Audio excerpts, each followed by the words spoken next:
What is up? Welcome to a special presentation of Mock It Like It's Hot. The Philadelphia Eagles officially put a bow on the 2024 season on Sunday. And what else are we going to do with our time but mock draft the 2025 season? And I'm not talking about dynasty. We're not talking rookies only, though there will be some rookies in this draft. We're talking redraft. Way too early, 2025 mock draft. Let's get into it.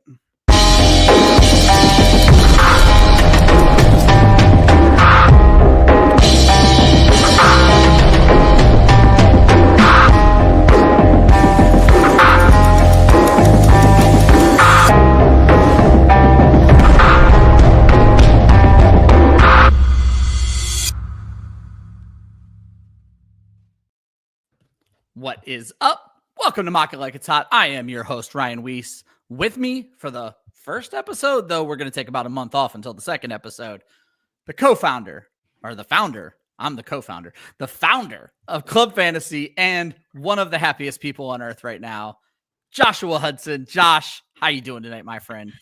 Fly, motherfucking Eagles, fly. Yeah. That's what I got to say. For those new to the show, I was a diehard Eagles fan until I did not like the way they handled Donovan McNabb.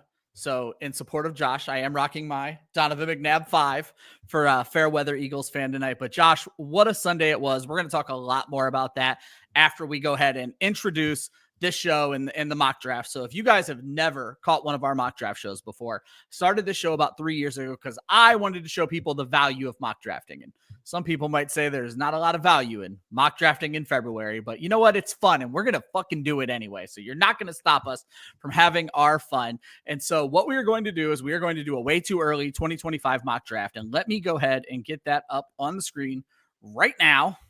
I think that's not the one I like. No, that is the one I liked. Okay. I was trying to decide on the layout, folks. Excuse me. So we have 12 teams. This is going to be a single QB mock. This is going to be PPR.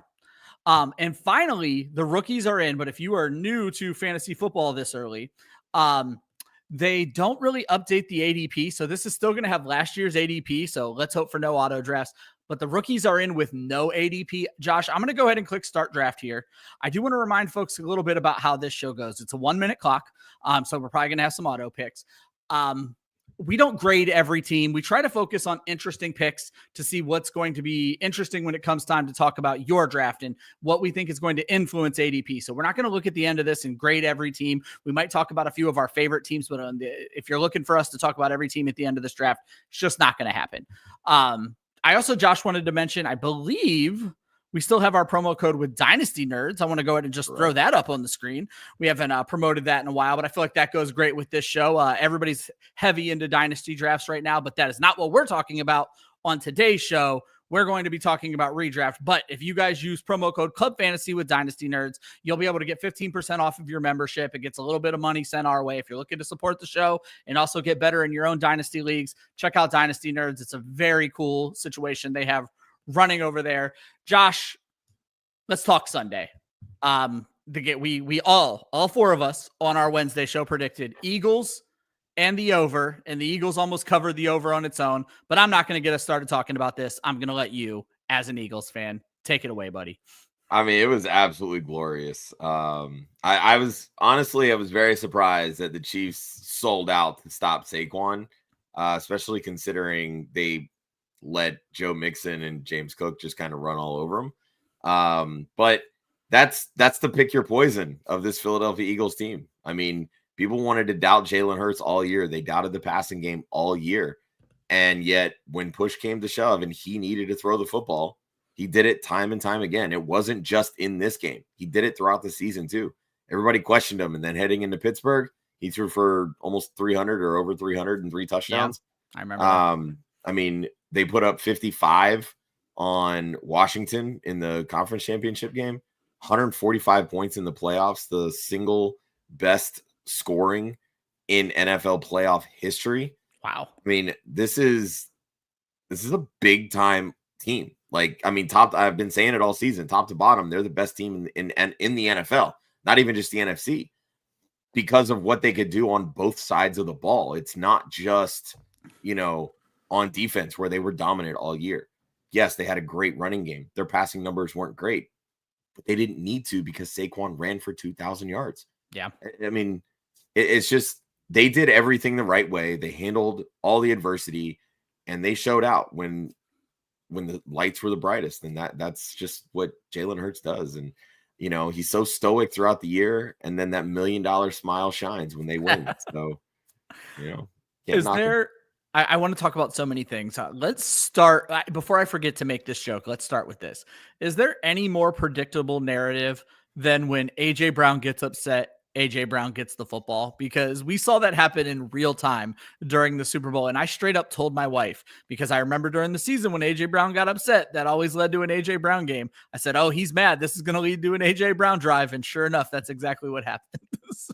Well, I mean, we were talking in our group chat. I still think that the OPI, I think it was on that first drive, was a little bullshit. But I mean, I get it. It was the hand on the face mask side of it. If Trent McDuffie's not 3'3", that's probably just on his shoulders. But I mean, there's hand fighting all the time amongst keepers. Like, it's really a very ticky-tack call. And my literal first reaction was, son of a bitch, here we go again. On the flip side of that, I think it was like the very next drive when there's another ticky-tack going the other way. Or, the hit to the helmet on Goddard, which again, like, I mean, I'm happy that it went in our favor, but at the same, like, that also felt kind of like a real bullshit ticky-tacky call. But I mean, we were saying most of the week, if the Eagles were going to win this game, they needed to make sure that the refs wouldn't decide this game. Yep. And that's exactly what they did going up with nothing. I agree. I obviously, as you are well aware, disagree with whether or not it was a bullshit call to start the game, but we're going to fight about that tomorrow night. That is not for the show today.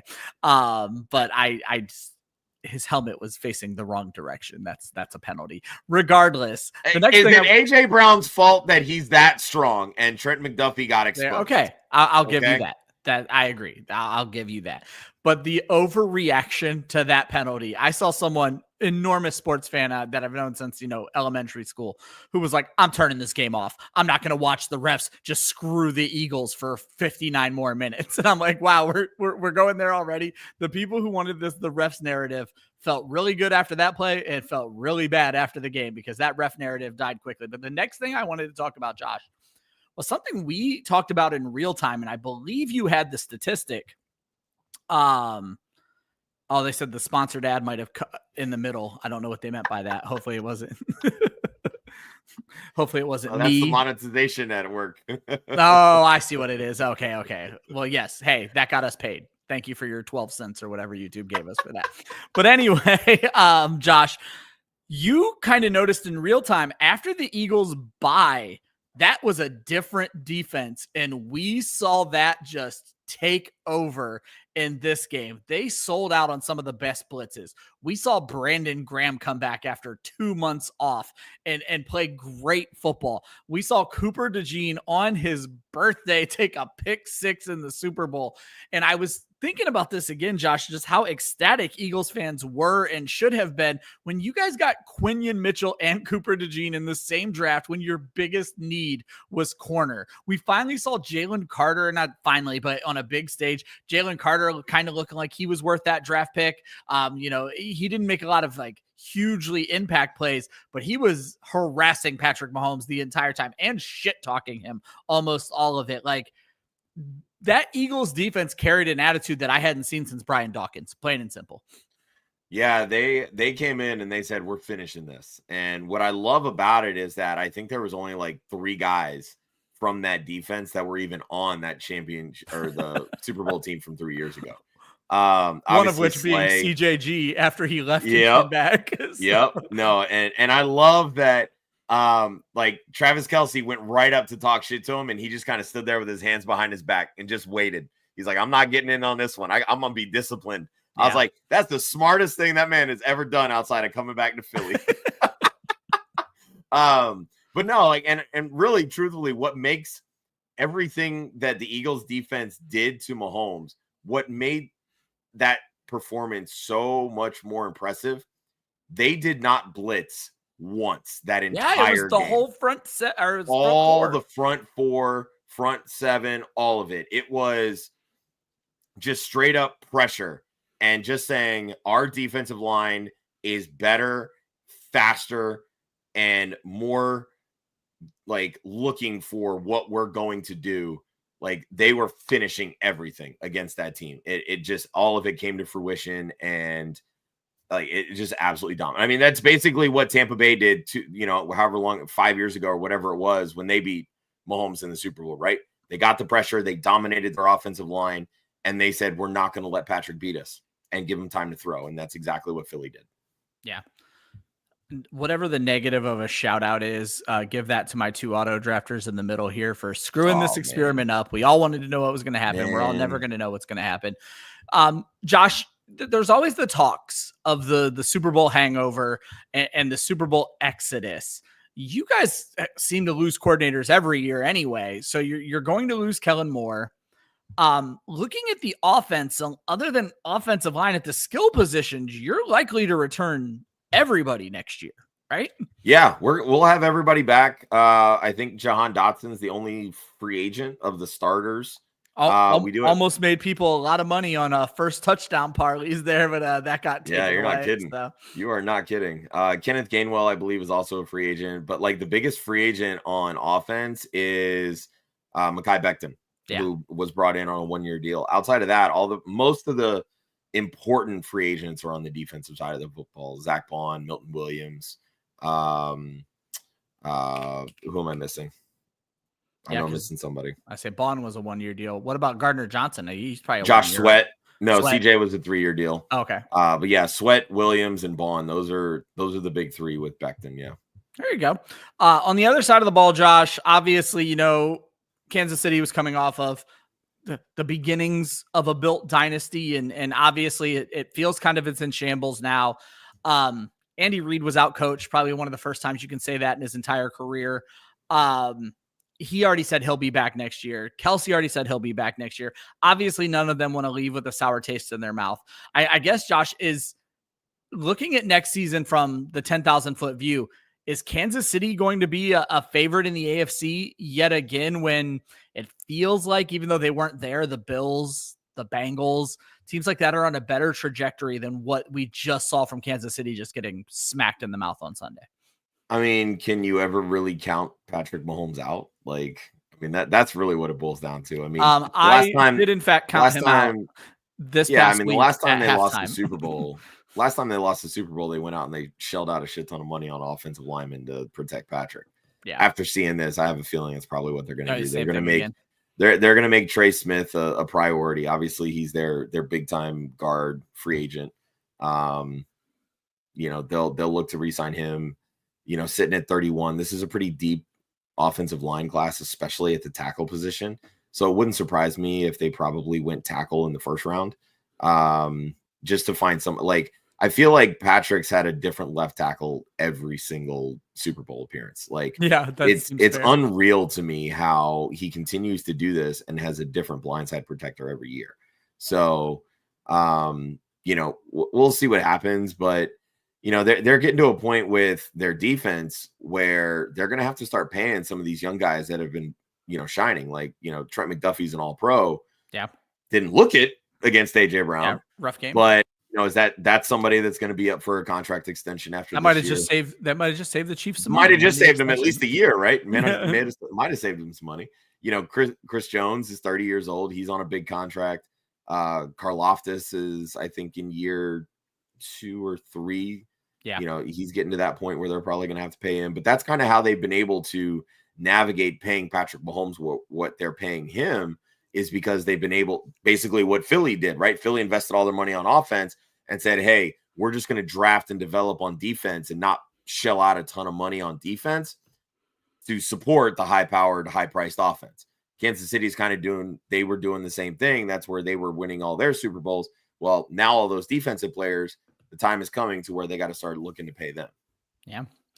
Now, I think if I were betting, just because I feel like they can win their division, though obviously Denver and even the Chargers are up and coming, I think the Chiefs are still going to have to be a team that's in contention next year. I don't think they're going to be the betting favorites. I think, especially with the MVP voting now, I think Josh Allen and Lamar Jackson and the Bills and the Ravens are likely going to be the betting favorites for the AFC next season.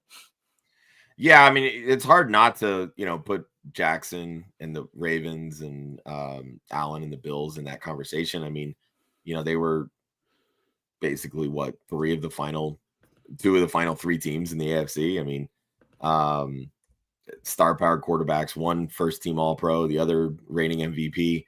So you obviously can't count them out, but we know the history of Mahomes and what he's been able to do. So it's gonna be a dogfight, no matter how you slice it. I mean, obviously Kansas City is going to make some improvements. We know that Brett Veach, their GM, he's not shy about making moves. He made some trades to get some wide receivers, but it's pretty clear that they don't have a true number one, and there's only so much that an aging Travis Kelce can do, and then without that, what Patrick can do, right?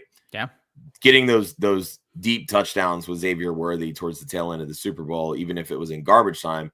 If you were a Chiefs fan, you got to feel really good about him going forward, right? Like everybody said, obviously we know Joe, and he's just like, oh, he's just another John Ross. Xavier Worthy's better than John Ross. Okay. He's more than just, I'm going to just fly down the football field. Like he's going to learn, he's going to develop. They use him in a lot of different ways, kind of similar to the way that they initially used Tyreek Hill, where it's a lot of gadgety type plays.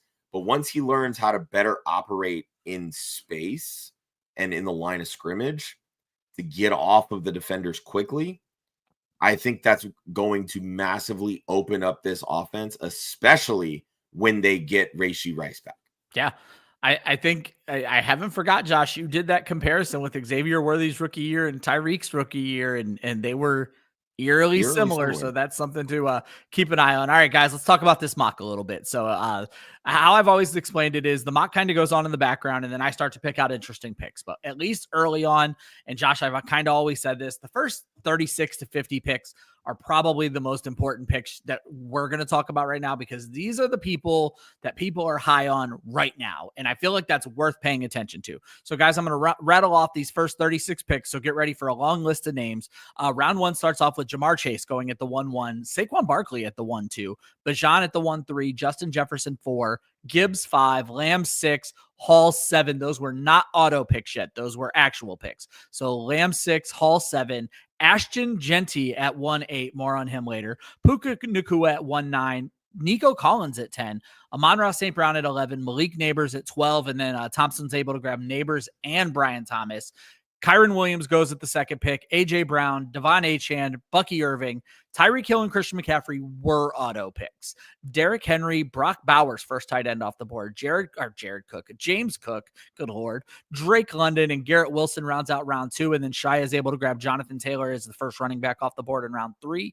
Josh Jacobs, Chase Brown, Ladd McConkey, Rashee Rice. Josh, you brought him up. That we're probably going to need to talk about him. Chris Olave was an auto pick, as was Travis Kelce. I paid attention. Those both went auto picks. Jackson Smith-Njigba at 8, Joe Mixon at 9, Alvin Kamara at 10, James Conner at 11, and Terry McLaurin rounds out the third round with 12, the 12th pick. And then Trey McBride, I wanted to also point out as the 4-1. So Josh, when I look at these picks, I always like to just say, what caught us off guard? And I'm just going to go to the chat right away. I wasn't sure how I was going to start the show, but the very first comment in the chat was Ashton Jeanty in round 1 with a big old question mark. And they seem to be against that pick. I don't know, Josh. I'm seeing the hype around Ashton Jeanty that I saw around Bijan Robinson. Now, Robinson, you were able to get in the second round coming out, but people were excited about Robinson, and they're equally excited about Ashton Jeanty. Obviously, landing spot's going to matter, but does it? What are your take very early on Ashton Jeanty? I love me some Ashton Jeanty. You run for 2,600 yards in a season. You got my attention. Yeah, straight up. Like, I don't really need much more analysis than that. But it's going to be interesting to me because there are a lot of quality running backs in this draft. Like, it is a very deep running back class. I've seen some scouts that talk about how, there's upwards of 30 running backs that could be drafted, right? Oh, big game, James. God damn it. Son of a bitch. All right, let me make this pick real quick. The tilt already as Josh makes his pick. And Josh, on a freaking auto, like. Oh, did he auto pick? No, he didn't auto. Oh, okay. I was gonna say I didn't think so. All right, we're gonna take we'll take a stab here, whatever. Okay. Anyway, back to what I was saying about Jeanty. But because it's such a deep running back class, it makes me wonder if teams that might see Jeanty as one of the best players available might still pass on him because they can still find a quality running back in the second, third round, right? And maybe prioritize defense, where defensive tackle is deep this year, defensive end, offensive lineman, some of these other positions, or even like say corner or wide receiver, where it's more top heavy, but not as deep.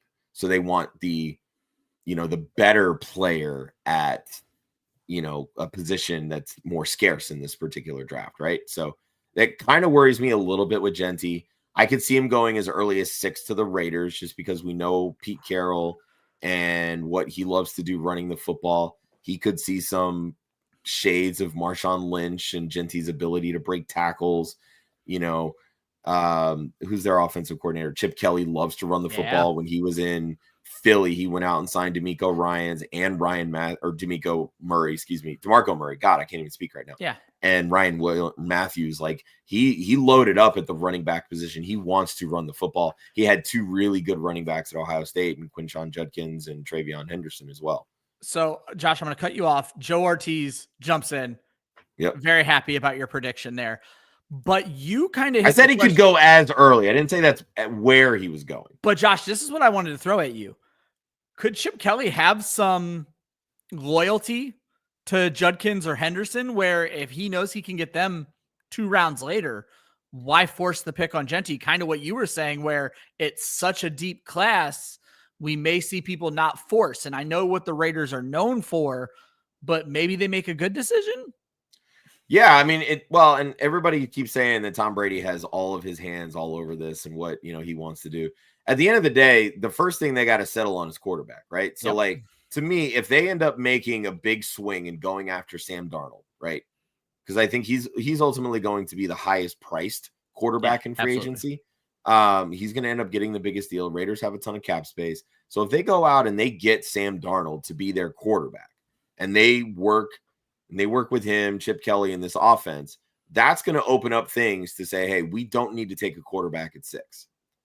But if they whiff in free agency, that first round pick is going to be a quarterback. They're going to do anything and everything they can to move up to get either Sanders or Cam Ward.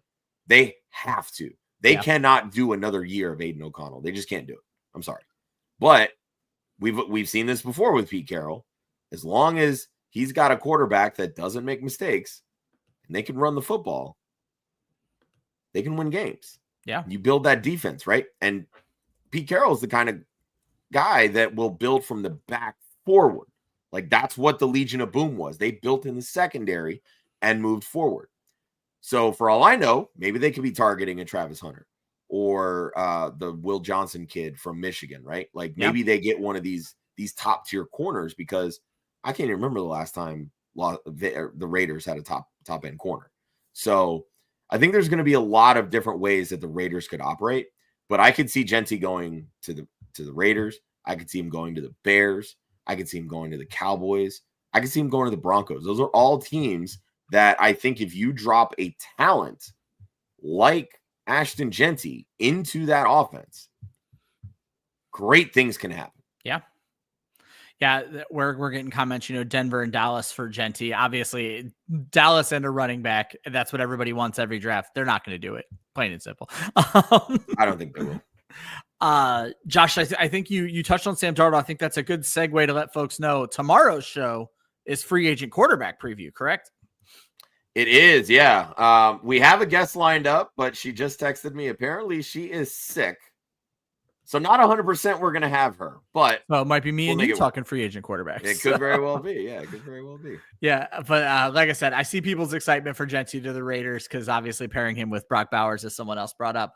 Bowers would be an easy transition here, Josh, but that is not where I wanted to go. We had some controversy in the last mock draft when Brian Thomas from Thompson, I thought it was you, Thompson, And it was. Brian Thomas went at the 1-8, and I said that was the one pick of the first round that I would question. And I happened to be picking at the turn and was able to get Amon-Ra St. Brown and Malik Neighbors. And Thompson gave me a hard time saying Thomas should go over Neighbors. We had a nice little back and forth in the chat.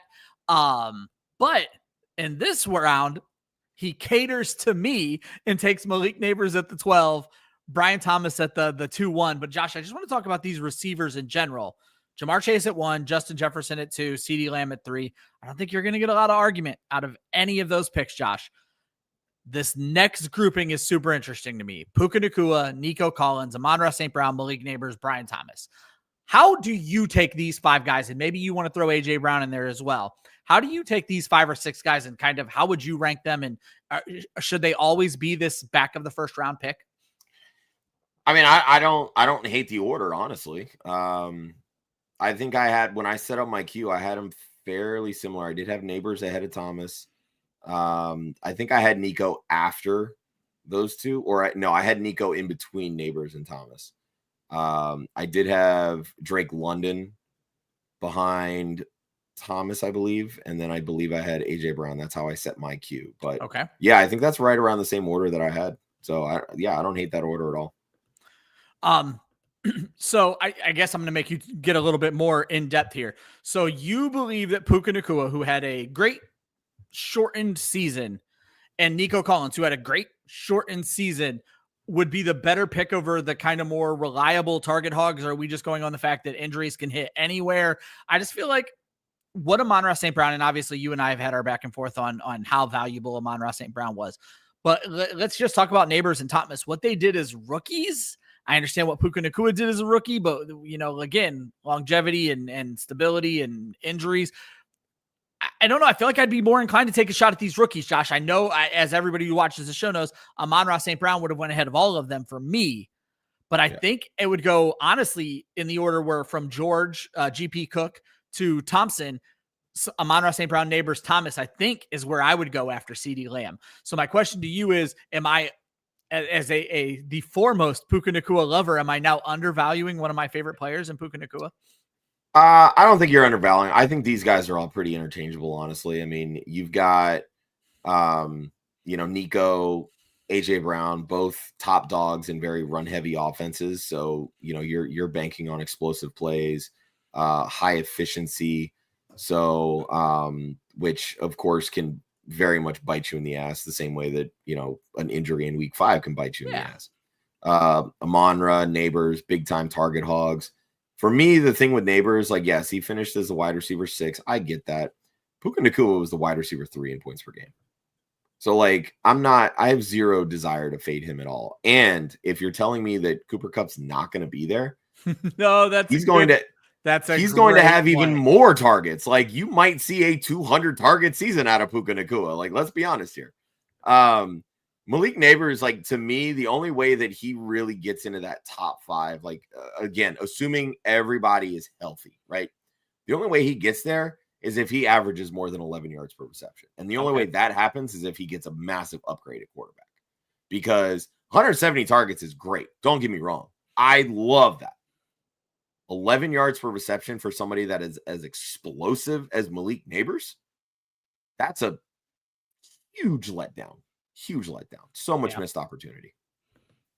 And then Thompson brings up in the YouTube chat, now that they've hired Shane Waldron, he's cooling on his takes a little bit. And I find that Shane Waldron's not the offensive coordinator. He's a pass game coordinator. It's still going to be Liam Cohen's offense. So don't fret too much. Now, the kid that they brought from Minnesota to be the offensive coordinator, if you start sprinkling in some of these Justin Jefferson narratives, the Cooper Kupp role, all these different things that come from that, O'Connell and McVay system, you might be looking at a top 3 wide receiver in Brian Thomas. I don't care that Shane Waldron is there.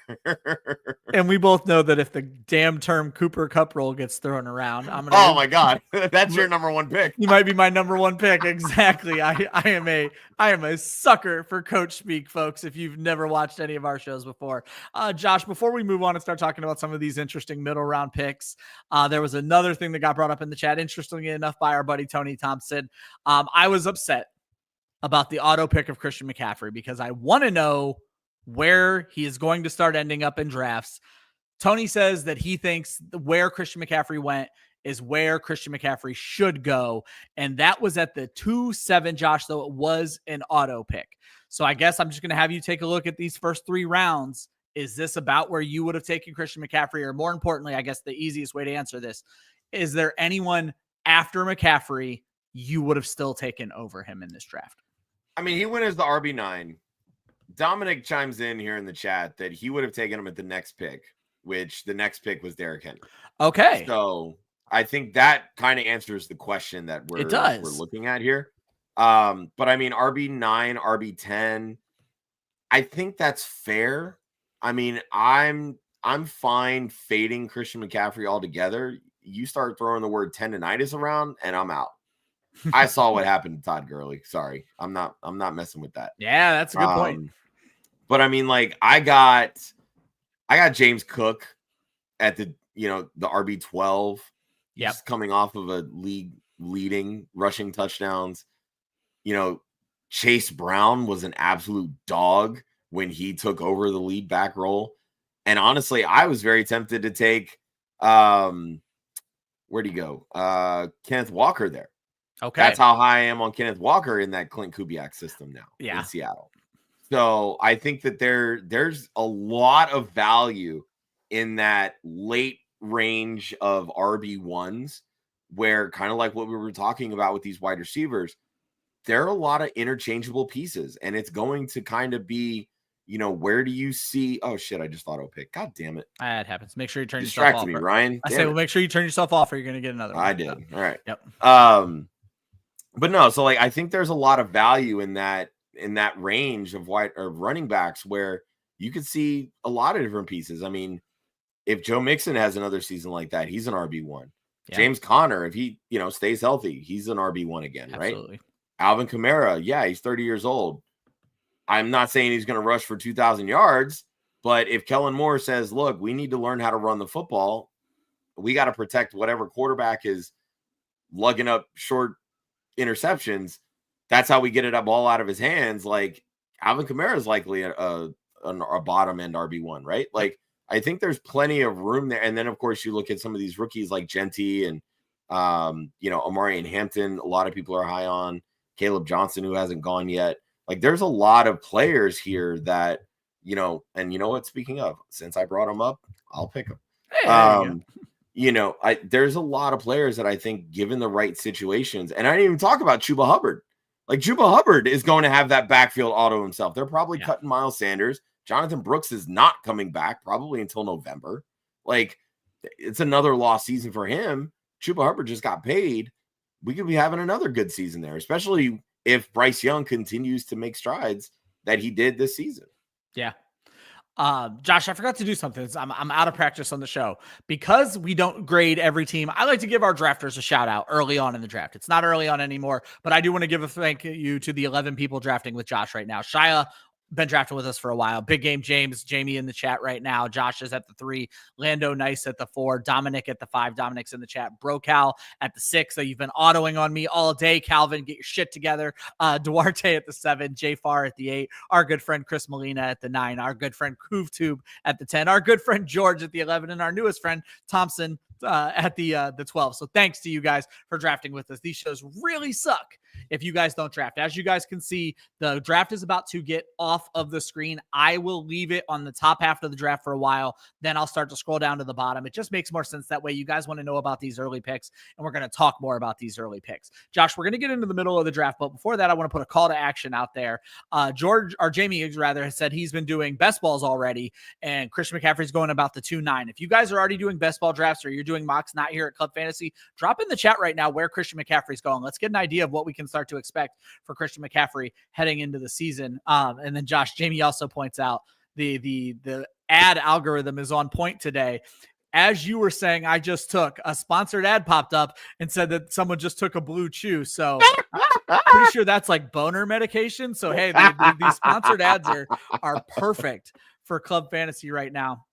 Josh, I was going to do the middle of the draft recap first, but this has come up twice already. And I think this is the best place to maybe fit this into this draft. And I wanted to talk about how some of these coaching changes we're seeing are starting to influence what we're seeing already. So, we talked a little bit about Brian Thomas. You brought up Kenneth Walker. What are some of the interesting coaching changes people should be involved or aware of, Josh, that might change the way some of these drafts go? And just so everybody's aware, Josh doesn't get any of these questions ahead of time. So everything he's telling you is just this man's knowledge. So make sure you give Josh a great shout out there. He's holding it down for you guys right now because he doesn't know these questions are coming.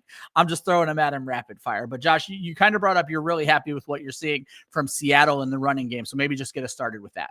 Yeah, I think Kenneth Walker has a shot to, if he's able to stay healthy, I think he could be a top 5 running back in 2025. Clint Kubiak, his dad being a dominant running back guy, coming from that Shanahan tree, there's always going to be running backs in that system that will perform well. And we saw Alvin Kamara, all the dump offs, and that's not anything new, right? Kamara has been doing this for years now. But I mean, we've seen great running backs in this kind of system. I mean, you go back to Arian Foster, was an absolute dog for fantasy managers. And Kenneth Walker performs when he plays, like scores touchdowns, catches balls, big time yak, like breaks tackles. He's such an effective runner. It's just, can he stay healthy? That's always been the biggest thing, right? This year, not the best yards per carry, and I get that. It is what it is. But then you look at what Charbonnet did, right? Charbonnet coming in being the more efficient guy. What do we say on Monday's Anxiety all the time? Efficient backup running backs are supposed to be more efficient, right? Yep. So they put Kenneth Walker in this. Oh, we're gonna bludgeon the middle of the defense and run things right up the middle. That's not Kenneth Walker's game. Use him in a similar way to Alvin Kamara, where you're getting him out on the edges. Let him use his speed and his vision. That's where he becomes a much more effective running back. And those are the types of plays that Clint Kubiak can call. Yeah. So I definitely, and I hate going back to the well because I was very high on DK Metcalf in Seattle with Ryan Grubb. I just picked the wrong wide receiver. Yeah. So hopefully I'm not hitching my wagon to the wrong running back in Seattle this year. Are we in a situation, Josh, where whatever running back Chicago is going to roll out in week 1 deserves to be a high pick because what we know about that offense? Honestly, I'm not even paying attention to the running backs in Chicago. I'm paying attention to the wide receivers. That's why I was so mad that I didn't get DJ Moore. Yeah, about DJ Moore. No, Roma Dunze and DJ Moore to the fucking moon this year. No, what I really love, and I've said this on other shows, like what I really loved about Ben Johnson's press conference, he didn't talk about how excited he was for Caleb Williams to work within his offense. He was excited about crafting an offense to maximize Caleb Williams' strengths. And that is what has me excited for DJ Moore specifically, because DJ Moore is a very good off-script wide receiver. He's very good about finding the zone, the holes in the zones of a defense. Yeah. And that's why he saw so many targets this year. Caleb Williams looks for him. Caleb Williams and Roma Dunze are still trying to figure out their chemistry. They're going to have a whole offseason. I'm sure they'll eventually figure it out. But it's to a point with DJ Moore where Caleb Williams trusts him. Yeah. And that is what I want on my fantasy team. When you're telling me that I have a wide receiver, that a quarterback in what can be a very high octane offense trusts. Just look at Jared Goff and Amon-Ra St. Brown, right? That's that sort of chemistry that you want to look for in fantasy football. And I'm all on board DJ Moore this year. Josh, go ahead and make your pick. Guys, I want to start to talk about the middle of the draft right now, and I'm going to kind of liken that to the 4th round to the 10th round, basically what you can see on the screen right now. So Josh, you can start glancing. I'm going to start calling out some picks that I find are interesting. I'm going to try to avoid some of the auto draft picks here. But like right away, you brought up Kenneth Walker. What I found interesting, Josh, is this may be something not a lot of people are onto yet. And obviously it's very early in the process. I went and looked at the last mock draft, Josh. Kenneth Walker went at the exact same spot, 4-3, no change to Kenneth Walker whatsoever. But Josh, when I start to look at these picks, nothing is really jumping off at me. Lamar Jackson is the first quarterback, but obviously there's an argument to be made there. And we're going to talk about the quarterbacks on their own category. I think Chuba Hubbard at 5'5" is a really, really interesting value. Probably the same thing for David Montgomery, though. Actually, Josh, let's start with that. We love what's going on in Chicago. How worried are we about the Detroit Lions, who were everybody's favorite offense coming into 2024? I can't even remember who they ended up picking as their offensive coordinator, but I think it was somebody that was currently on the staff. It's Denver's passing game coordinator. Okay. Well, and that's still an extension of Sean Payton. And he worked under Ben Johnson in 2023. Okay. So yeah. So I don't think things are going to change too much. But of course, what makes that offense so unique is Ben Johnson as a play caller, and the actual plays called aren't what get replicated, right? So that's why usually, like when I go through and I work on my projections, and I'll probably end up doing the same thing with Philly, because there's a lot of talk that I think it's their offensive pass game coordinator is ultimately going to get that bump up to the OC position. So like, you kind of like when you're doing the projections, you're looking, all right, there's a lot of things that are going to stay the same, but you're probably going to expect a downtick in production only because they're not the same type of play caller, right? Yeah. Even if the skill positions are the same, the skill position players are the same, all those things still line up. It's just, he's not Ben Johnson, right? He's not going to go for it every 4th and 7, right? Maybe the offensive line takes a hit. This team dealt with a ton of injuries this past year. There's always going to be different caveats, right? I'm not as worried. I would be more worried, truthfully, about Jameson Williams than I would be Amon-Ra St. Brown. Yeah, I'm not too worried about Amon-Ra. I don't know what to feel about Sam Laporta, because he was obviously a different guy when the playoffs started. Well, he was a different guy in the second half of the season, honestly. Yeah, that's true. He started to see a lot more targets probably the last 6 weeks of the season. And that's really when things kind of ticked up for him. But again, like it boils down to safety blankets, right? Like you lose David Montgomery. Jahmyr Gibbs, it really isn't built to have a 400 touch workload. Yeah, absolutely.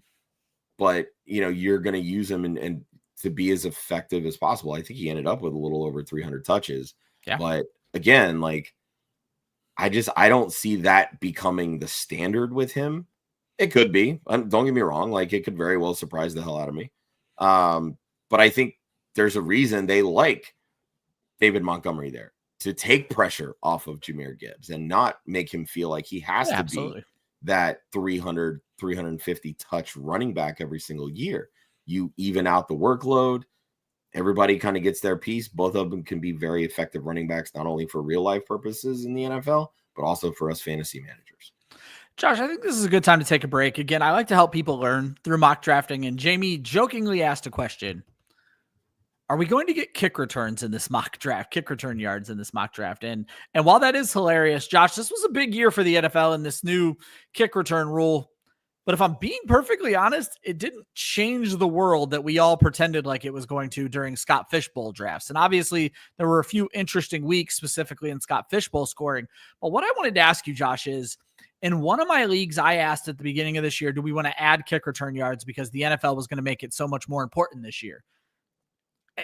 Is that discussion done already? Should we be looking to add kick return yards into our fantasy leagues? Nothing to do with this mock draft, but Josh, just like a commissioner question. More scoring is usually looked at as better scoring. Is it time to add kick returns, even though the NFL didn't really change much with these new rules? I mean, I'm not against it. I mean, I'm all for whatever's going to make things fun. I mean, you're always going to have some players that will impact games in different ways, but it's not usually going to be the star-studded guys, right? Like, it's very rare that, you know, a Deebo Samuel is going to break out and have like a big kick return, which he did this year, and that's specifically why I mentioned him in this. But you know, more often than not, it's the fourth and fifth wide receivers that end up having those types of impacts. So I'm not against it, because in my opinion, it's not going to greatly change how I draft. Yeah. Does it make it fun? Sure, 100%. I love it. And speaking of kick returns, I'll take Rashid Shaheed all day. That's probably I almost guarantee that's who Jamie was asking about. But no, I mean, like, even without the kick return yards, Rashid Shaheed was having a great season to start the year, like the way that they were utilizing him. And I don't think that Kellen Moore, sorry, Jamie, not sorry. Hey, it's revenge. He got you on DJ Moore earlier. You guys can work out. There you go. Now. See, but no, like, I mean, Rashid, he scores touchdowns. He's able to get down the football. Oh my God, yes. And I think that the way, if Kellen Moore brings a similar type of offense that he used in Philly, yeah, where they will take those deep shots, that's going to favor Rashid Shaheed in fantasy, right? Kick return yards have nothing to do with that. But the fact that he gets those is an added bonus. Exactly. Sure. No, I think that makes a lot of sense. Guys, I'm going to scroll the screen here in a second. But if you watch this show, you know there's a game I like to play. And I always try to tailor it towards my guest. Josh, I wasn't sure how interesting this was going to be, but the ADP played out pretty interesting for me. So, Josh, it's time for a game. Keep, trade, cut. And I was going to tug at your heartstrings with this one. Keep, trade, cut. 2025 redraft. You're on the clock. These three guys are there. Saquon Barkley, Jahmyr Gibbs, and Ashton Jeanty. Keep, trade, cut. Some of the biggest name running backs in the first round of this draft. How are you breaking them down, Josh? I'm gonna keep. Fuck me. Hey, when I get that response, I know I did my job.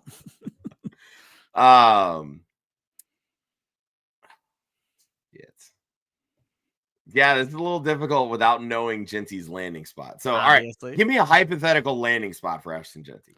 Denver. Okay. So, we'll say Jeanty in Denver. I'm going to keep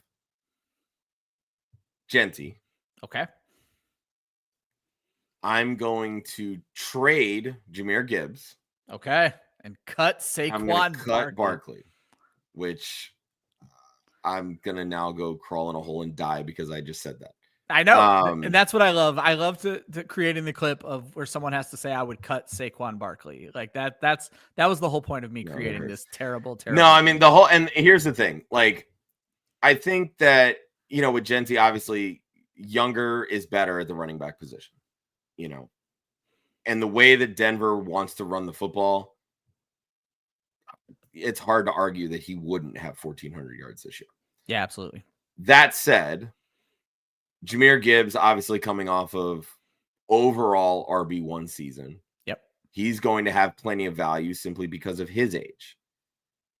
I think that he would then kind of represent the best trade value because of the unknown at the change of play caller, right? The reason for, quote, cutting Barkley in this scenario is he's coming off of 400 plus touches. That doesn't usually end well for running backs. So, yeah. But I think you could, in a way, you could probably trade Barkley too and get pretty high value because he was the RB1 in a points per game situation. So I'm going to throw Dominic up here because Dominic says you keep Gibbs, you trade Barkley, and you get rid of the rookie. You cut the rookie. And I kind of agree with this, Josh. I don't know what Ashton Jeanty is yet. You know I love me some Jahmyr Gibbs. Yeah. And I agree Barkley, especially with the second pick in this draft, probably has the highest value. But you know what?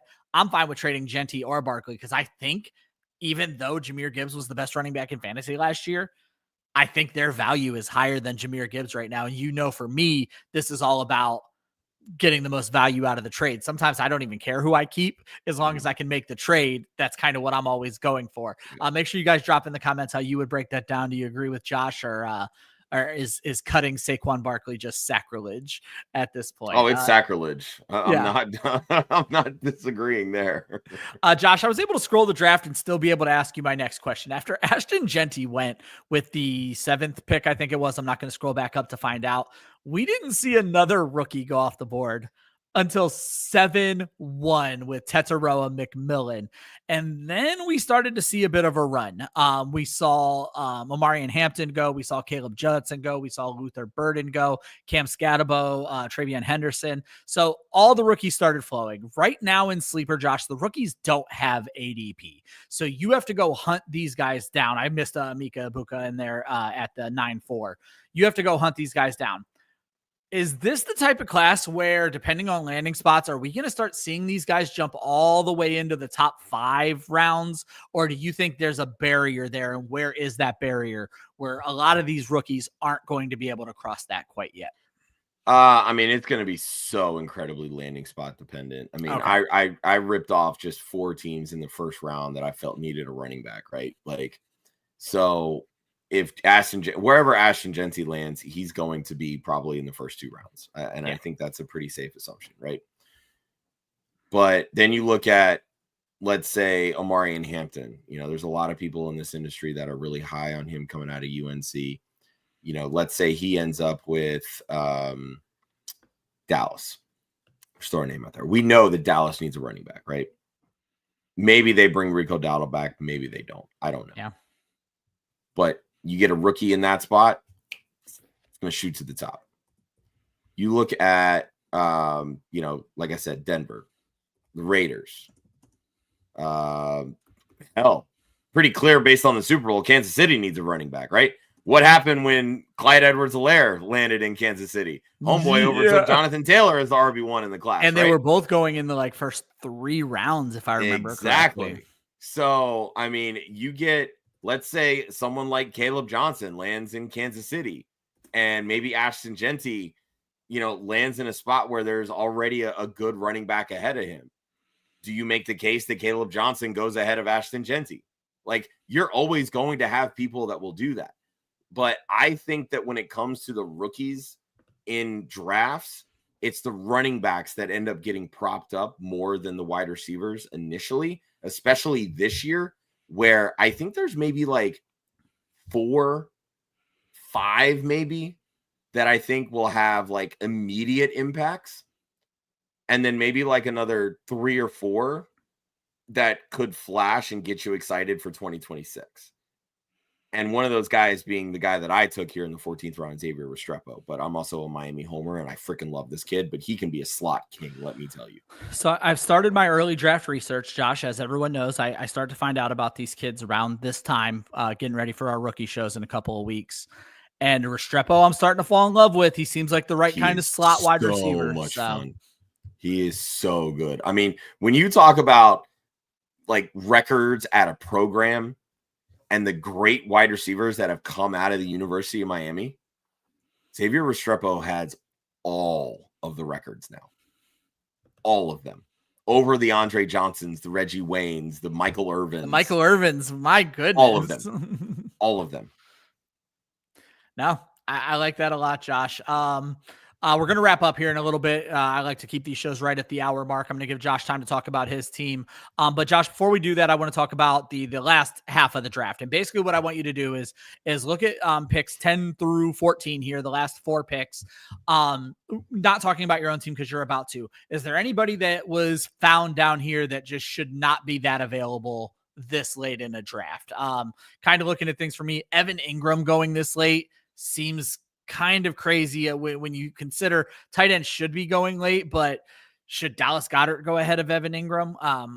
Should Jonnu Smith didn't, he went 3 picks after, but regardless, Evan Ingram, Brian Robinson down here feels like a really good value. I'm just kind of looking for other names. Maybe those are the 2 that are jumping out at me. Is there anybody I'm missing down here that feels like good value? Yeah, I think Quentin Johnston at the 12-2 is great value. I think we saw a big time sophomore leap from him this year. I'm really I'm excited for him. I think that, obviously with the bad rookie season, the performance in the championship game at TCU really kind of put a sour taste in a lot of people's mouths and really kind of felt like, oh, we just got another Jalen Reagor on our hands. But the thing with Justin Herbert's not afraid to throw the football. And the Chargers need a complementary piece to Ladd McConkey. Now, obviously this changes if they make a play at T. Higgins and they bring him in opposite Ladd McConkey. But I don't think outside of T. Higgins, there's another wide receiver, whether it's in free agency or the draft, that this team could add that would make me think that Quentin Johnston couldn't have a solid year 3 in the NFL. And I think at the 12-2, that's a great value. And even before last year, like Harbaugh was trying to tell us like Quentin Johnston could be our guy.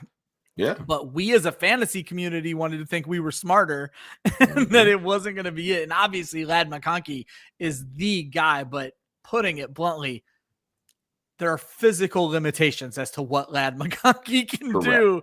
And Quentin Johnston doesn't have those. Quentin Johnston may have the talent, possibly mental limitations, but he certainly doesn't have physical limitations. Correct. Yeah. I think he's a good value there.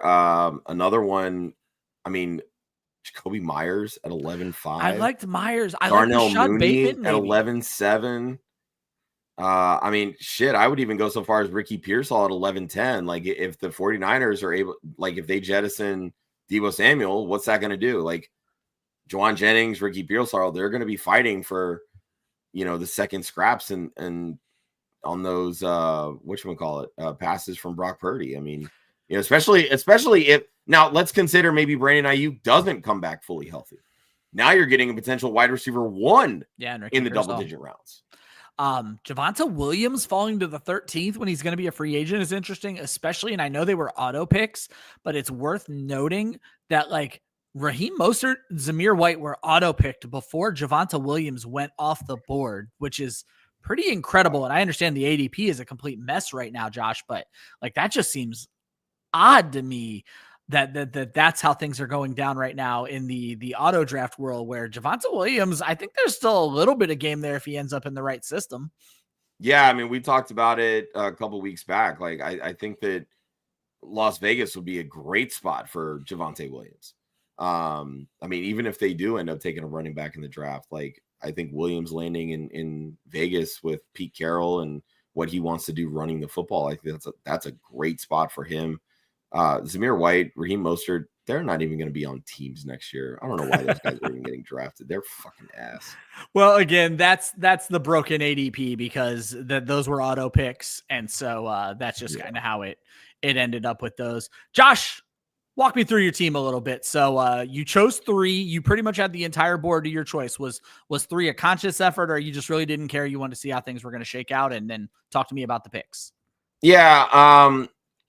Knowing how you orchestrate mock drafts, I figured it would be a safe bet to pick early because you would talk through it and then I could. Yeah, we only had one auto pick, but you called it perfectly. Yep. So that's a good point. I felt like that was the smart play there. So that's kind of why I went with 3. But I also think too, to get Bijan there.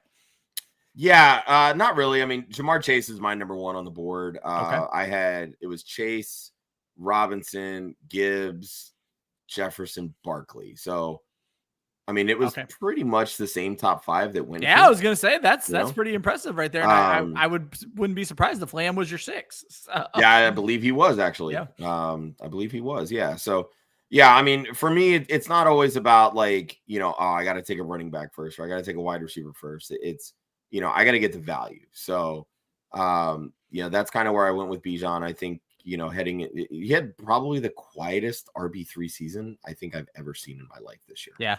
Like all the talk was Jahmyr Gibbs, Saquon Barkley, and Bijan's just going out there and doing literally everything and just not getting talked about. And I think a second year in Zach Robinson's system, especially with Michael Penix, a young quarterback who, I mean, no reason why this team won't lean on Bijan Robinson. I think it's going to be wheels up for Robinson in year 3. Coming around the second, I almost took Drake London, but I didn't want to double up on Falcons. And I was like, you know what? let's do the Ryan Weisse and Joe Zolo special. I was gonna and say, just hammer the running back position. I was surprised and happy to see what is it? Lots of running backs to start the draft. Yeah, it was a little. It was very different strategy for me because I'm usually more of a hero RB type. I know. But like I said, Drake London was the next guy for me, and I just didn't want to double up on Falcon, so I figured I'd try something different. At the 3-3, I almost went Walker, and I was like, no, I can't sleep on Chase Brown. So I was like, all right, we're going 3, and we're just going to take a bunch of value at running back, so or wide receiver, excuse me. But because I wasn't really loving the wide receiver options to that point, I just figured I'd take the best quarterback. So I went with Lamar, and I just got done with the cook-up over on South Harmon with Fizz and T-Rock, and we were talking, the MVP race between Josh Allen and Lamar Jackson, and Lamar having this all-world season has basically no hardware to show for it. Yeah, and it's going to end up being a footnote in history. I think next year is going to be the Lamar Jackson revenge tour, and it's going to be scary. Outside of that, I just kind of, went with the value. I think getting a number 1 tight end in the 10th is pretty solid. Yeah. I do think that, even in Cleveland with, Njoku's still going to have somebody throwing him the football. Even with DTR, he was a viable fantasy option. Even if it was like 6 for 49, that's still 2.9 points. I'll take that. Kevin Stefanski taking back over play calling probably bodes well for David Njoku as well. I think so as well. And of course, we'll talk more quarterbacks tomorrow and landing spots and everything. But you can also go on to Club Fantasy right now, clubfantasyffl.com, and check out our boy Hoove and his QB Scramble articles, where he kind of breaks down where he sees the quarterback landscape shaking up. And Cleveland might have a former Falcon starter there. I don't know. Yeah, he has the entire. Yeah, well, that was actually a special article he wrote specifically about Kirk Cousins. Correct. He's not done with AFC yet, but he's done. I just haven't got it published. Our whole NFC roundup is available on the website right now. And then, Josh, I think that pretty well covers your team. Lando asked nicely if we could take a quick look at his team. I think he made the right pick at most things, but Josh, basically what I want to ask you is Lando didn't take a running back till the 6th round and ends up with a lot of questions at running back. No offense, Lando. While I love what you did early in the draft, Josh, this is a cautionary tale to me about 0 running back, because you have 4 guys who may not be starters in week 1 of the NFL season. Yeah. This is basically what 0 RB is, right? You load up on the pass catchers, you load up on the premium positions, the tight end, the quarterback, you get, the quality players there. And then you just, mix and match, add, drop, whatever. Roman Wilson, easy, casualty. Yeah. Burton, easy guy to drop. Hell, even Audric Estime might be an easy guy to drop. Yeah. Emeka Egbuka could be an easy guy to drop, right? Those are all pieces that you'll end up picking up, running backs in the draft or in free agency or whatever. So, at the end of the day, what's going to make or break this team is the top 5 picks, right? It's Jefferson, it's McConkey, it's Adunze, it's Bowers, and Jaden Daniels. I think what bothers me, and this is something I learned from Joel Wirth and a lot of the folks out there who pitch 0 running back talk to you about this, is don't break on running back until you have all of your other starting spots finished, Josh. And I made it where you could start 3 wide receivers and 2 flex.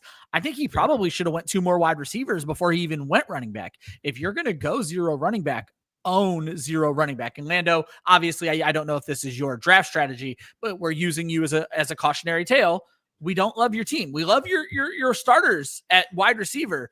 Everything else is kind of sketch. But Josh, if you're going to go 0 running back, just own that shit and grab 2 more wide receivers, because he could have walked out with Calvin Ridley, George Pickens, Tet McMillan, Chris Godwin. He could have had a hell of a starting 5, and then the running backs being shit don't bother you so much. Yeah, and like I said, look, Lando, first time we've had a chance to chat with you. I appreciate you joining the stream.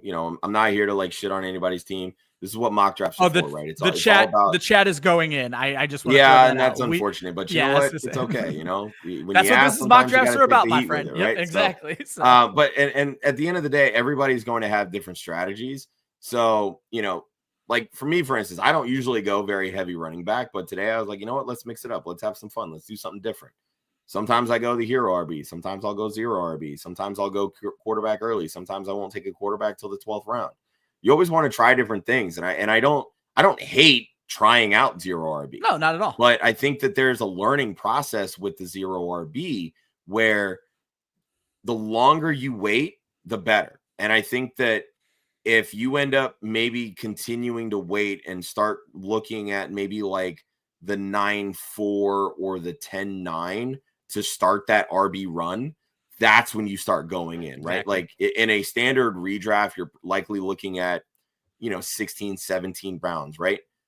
Lock down your starting spots, lock down those 2 to 3 starting wide receivers, the starting tight end, which you got, quarterback you got, but you also got to make sure you nail down the flex, and then maybe 1 or even 2 additional starting pieces that aren't running backs just in case. And then you start hammering all those backups. Like you could have gotten a Travion Henderson, a Brian Robinson win at 10-2, Jalen Warren 10-6, a couple other rookies, Devin Neal, Quinshon Judkins, Jerome Ford, likely going to be a starting running back potentially. Who knows what's going to happen when Nick Chubb was a free agent, right?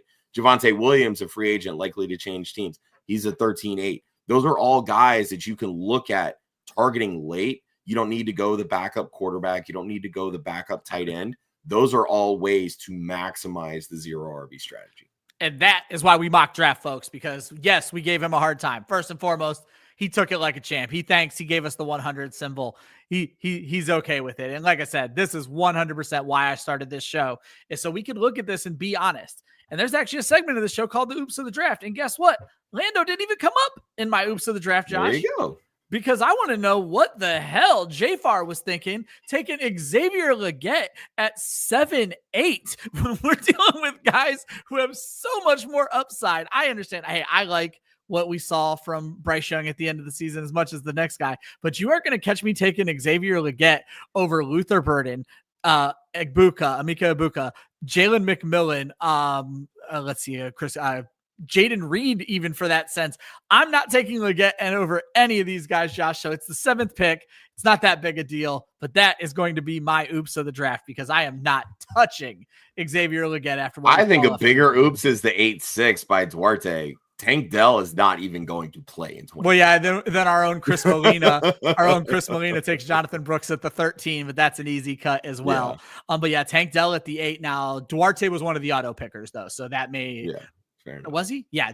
Duarte was one of the auto picks. So, guys, we had some questions about quarterbacks and tight ends, and we had one other person, Dominic. I'm going to throw you up on the screen.